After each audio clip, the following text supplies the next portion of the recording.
If you want to learn more about the real Belize and listen to local and expat stories of those living in Belize, you're in the right place. This is Belize Talk Radio. Please welcome your host, Belize and international real estate expert, Macarena Rose.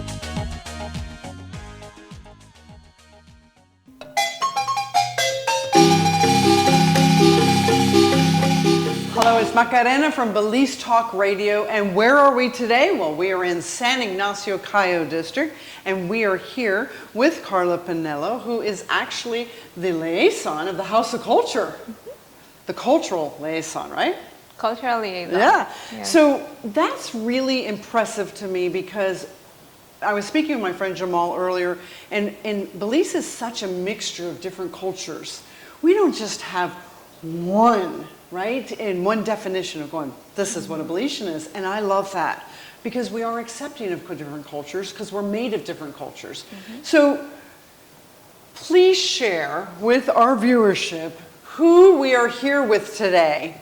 Okay, we're here with La Chatona. La Chatona is a folkloric, iconic character originally from San Andrés, Petén. Over in San Andrés, Petén, Guatemala, they have a monument to La Chatona, which I hope to see one day too. And a lot of people from San Andrés, Petén migrated over to the Cayo area, the western side, Benque, San Ignacio, this area. And they brought along La Chatona. And La Chatona, the lore, the folklore, is that her name was either Antonia or Petrona, something that was kind of mixed up and turned into La Chatona. La Chatona. No? Also, part of the lore is that she was chata, so it's describing her nose. Short nose, yeah. But she was very tall. Yeah. She's tall, like Miss Macarena. I And she was from Mexico. And so she used to come into the Chiclero camps. She was one of the very few women who would go into the Chiclero camps and cook and wash and entertain the Chicleros, for whatever that means. But she was very lively and she was very loved in the communities. And she sang and she danced. Some people say that she used to like to drink. She liked the party, okay? She was a party girl. She was a party girl, but you know, how loving of her, because, you know, the gentlemen are out and they're working Chicleros. I mean, we've covered the stories with Don Hector, and they worked hard. My goodness, it was not an easy job by any means, in the middle of the jungle. And for La Chatona to come into the jungle, which is its own animal and environment, and to bring fun and to cook for them and to entertain them in whatever manners, but to have fun, right? Yeah. And to bring that vibrance, right? Yes. And dance, Yes. and you can see you can hear the music, and you know, how interesting is that? That's fascinating. Yeah. I know why they think of her so highly. Yes. So, but like how incredibly lovely, because she would come and entertain and feed them, and you know, kind of like motherly or sisterly or, you know, wifely or whatever, right? I think she's also very representative of community, you know, because you're socializing, you're playing the music that she's dancing to, and typically the marimba music. The marimba music, that music is just so beautiful, right? And then she would dance for them. How fun. And that music makes you want to dance anyway, right? Yeah. Yeah. So the story of her that you got to share with me, I love to share with you all, because as we learn more about the Belizean culture, we learn how incredibly magnificently diverse we are, and yet one country. You know, like the song One Love, right? It's all one, which I think is a great way for us to live our lives, to remember we are all the same. We're all one. Yeah. So I thank you so much for teaching me, Yeah. you know, about her. And I heard she may even make a presentation at one of your events, dancing. Is that true? Right. That leads Right. me to a question to ask you. Uh-huh. Would you be as kind to show our viewers how you make her dance?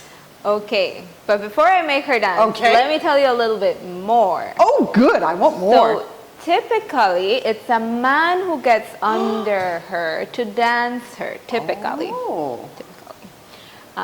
Don Luis Lara is the maker of the chatonas in Benque. He learned how to make chatonas from his grandfather, Oh. who came from San Andrés, Petén. And his grandmother came from Mexico. It was the Chicleros who missed her very much because one season when she left, the next season she didn't come back. Oh. And when they were asking what happened, they find out that she was bitten by a snake on her way back to the camp, and she passed away. And that's why one of the Chicleros got some bush sticks, made a doll, and tried to keep her spirit alive. Oh, as we always want to keep our history alive. How beautiful is that?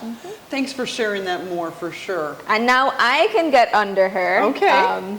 Don Luis says he wants me to continue the tradition, and now it's changing because now it's not a man, but rather a woman getting under the chatona to dance. Interesting. Okay, so I just have to lift her Lean up her. a little bit. Lean her? Okay. Come here, my love. Okay. I got you. Don't you worry. Oy. And Oh, hi. I can hear you. so maybe you can see me through the mesh here. I can see you. Right there. Yeah, so There's you my friend want to Karla. keep an opening so that whoever is under her can see where they're moving. Oh, that is And- amazing. You start swaying. That's You what can move to the marimba is typically steps. And you can twirl.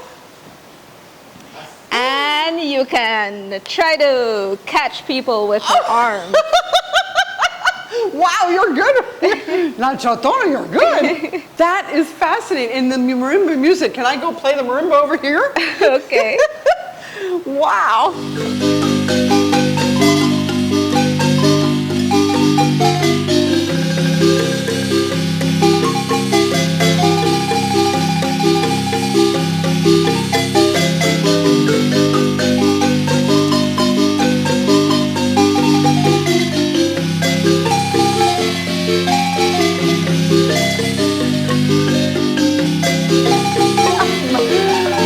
Karla, you're making them very proud of how you make La Señora Chatona dance. How beautiful.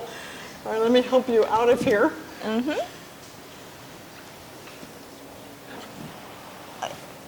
There we go. You're just... Thank you so very much. And you are absolutely the ideal, most perfect ambassador for culture in Belize. Thank you. Hats off to you. Muy halagada. No, te agradezco un montón para bailando con ella y nosotros. I wish you a beautiful day wherever in the world that you are. And remember, one love.